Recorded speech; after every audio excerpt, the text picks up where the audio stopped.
baby, ano ba itong nakakabit na ito sa akin? Ba't ang tunog ay parang nag-aagaw-buhan na tug, tug, tug, tug. Ano ba yan?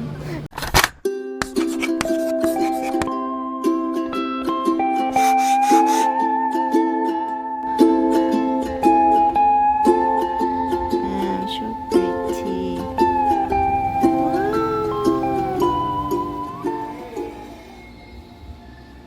Yung lalaka.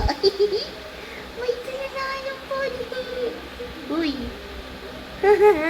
Busog. Ay, pacho ka ba? May pacho ka lagi. Ang pogi mo naman. Good morning! Actually, good evening na kasi 5:30 na. So, it's May 26. 3 days akong walang pasok kasi Memorial Day kahapon. So, nakalong weekend ako. Nakarami tayo ng tulog. Nakapag-chill tayo kahapon. Hindi ako lumabas, but at least, yun, nakapagpahinga. And now, paaga yung gising ko because sobra akong nakatulog ng weekend. So, sabi ko, since marami pa akong labahin na gusto ko na talagang tapusin, at nang hindi na siya gabundok. Actually, isang salang na lang siya dun sa taas. So, yun ang gagawin natin tonight. Sa semi-chores tayo kasi hindi na ako assigner kasi sa aming trabaho ngayon, meron na kami, nag-iikutan kami nag-check ng cases sa bin. So, last week, ako yan at saka si Papos and si Abby.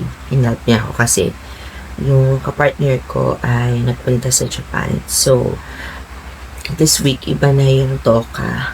So, medyo maluwag ako kung given na wala masyadong cases or requests na darating. So, hopefully, nag-long weekend yung mga clients, nagdagdag pa sila ng another 1 or 2 days sa bakasyon nila para mas relax and chill tayo.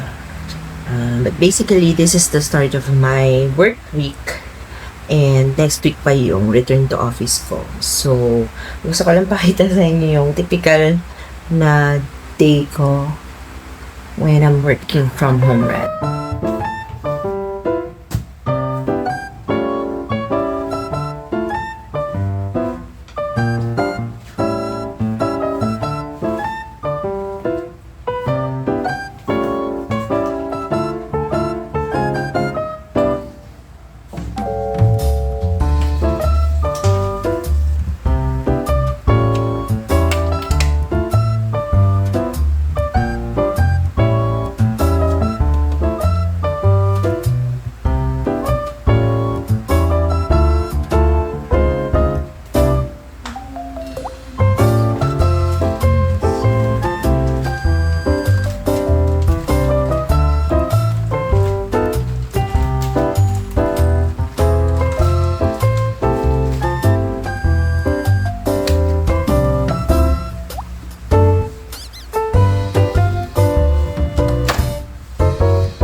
Remembrance ko to nung nagpapaisa ko ng iba. Nakita ko to sa Starbucks sa Tramo.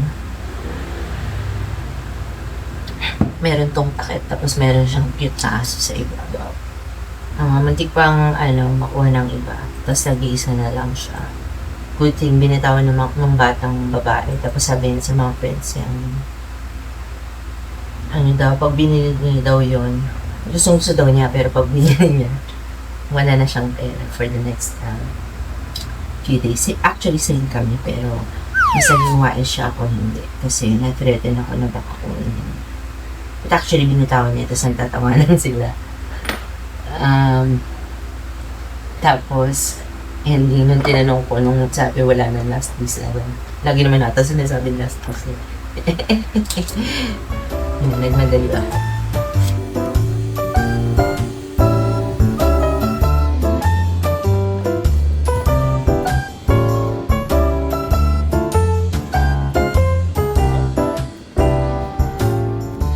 So, tapos na tayo maligo. Fresh na ba? At least medyo nalamigan akong konti. Grabe init talaga these days, no? Pero, yun, nakaligo na ako kaya mas ganado na ako at gising na ako para sa trabaho.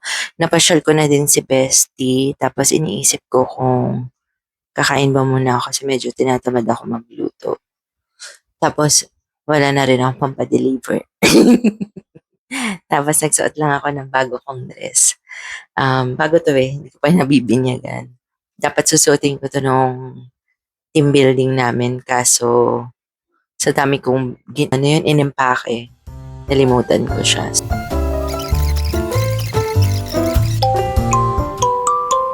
Mga busog, ang babies ko, busog na naman silang dalawa.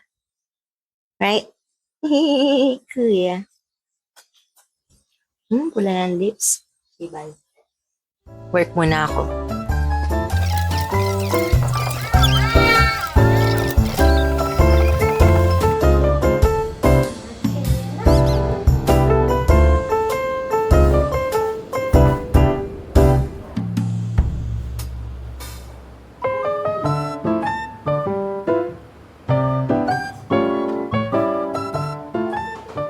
Yan, super haggard na tayo. Patapos na yung shift ko.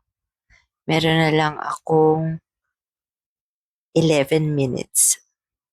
And today ay regular holiday. So, medyo ang motivation natin ay extrang pera mamayang shift.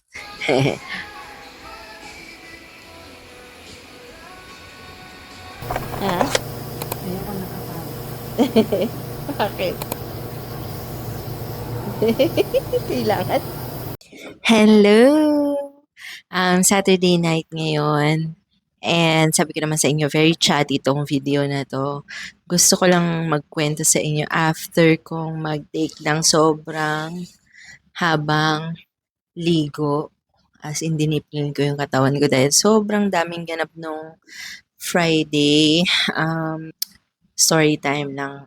Yung nanay ko, nagkaroon siya ng numbness sa right niyang pisngi. Tapos medyo painful yung dito niya.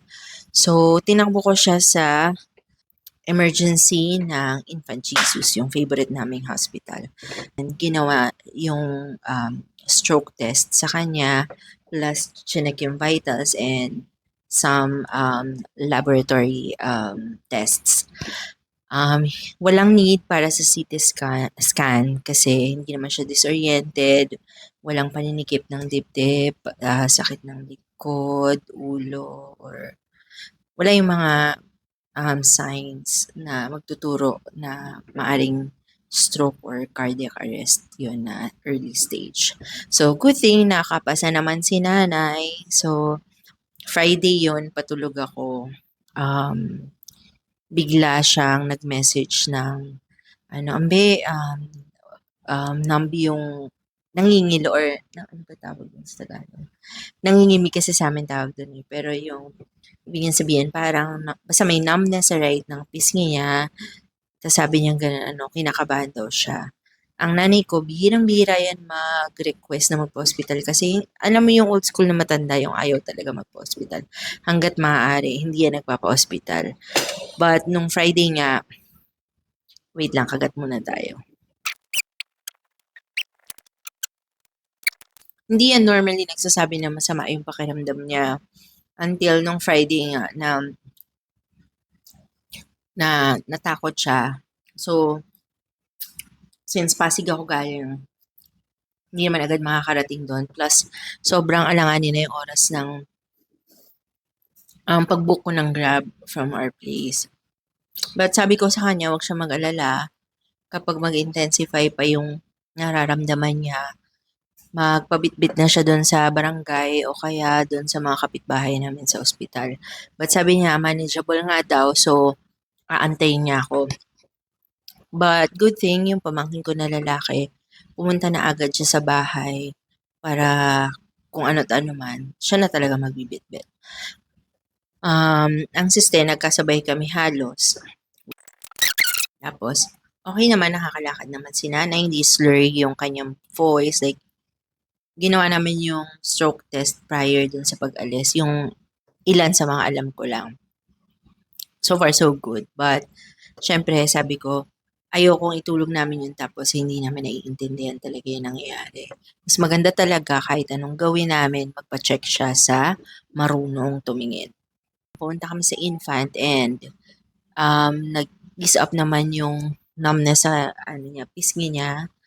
Ang suspecha ng doktora baka dahil daw dun sa methotrexate na iniinom niyang gamot, um, baka yung electrolytes bumababa or kung ano man. So, nag-lab test siya.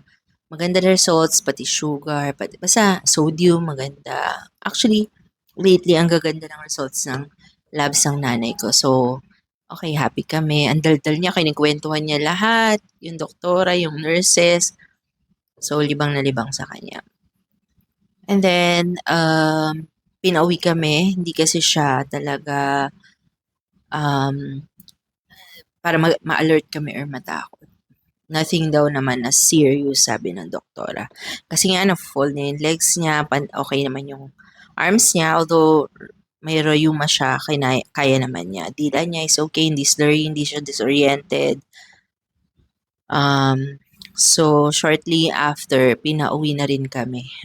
Inantay lang yung lab results, and then na-rule out na lahat ng pwedeng ma-rule out. Tapos sabi ni doktora, no CT scan for now, unless mag-persist yung symptoms niya. But, Saturday night na ngayon, constantly chine-check namin siya. So far, okay naman. So, yun yung ganap namin ng Friday. Wala akong sleep the whole time. Pagka-uwi ko dito, sobrang traffic pa. But, sabi ko nga sa nanay ko, kahit na wag siyang magigilty kahit na kailan. Pag maramdaman niya ulit yun, kailangan sasabihin niya sa amin or sa akin. Especially sa akin.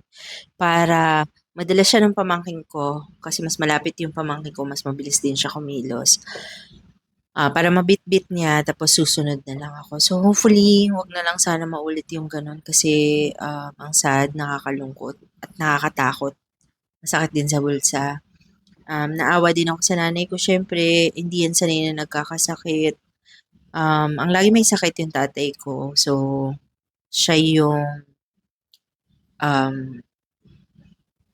kabisado niya yung mga pag-asikaso ng gamot, hospitalization, etc. Hindi siya actually natinag doon. Nai-elibs ako sa nanay ko. Hindi siya,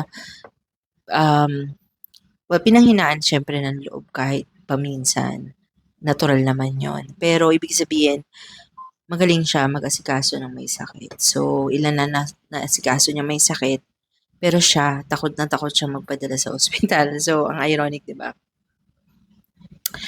So, yun, sobrang pagod ng Friday. Nag-shift pa rin ako kasi kahit na ang tulog ko siguro mga 2 hour stops.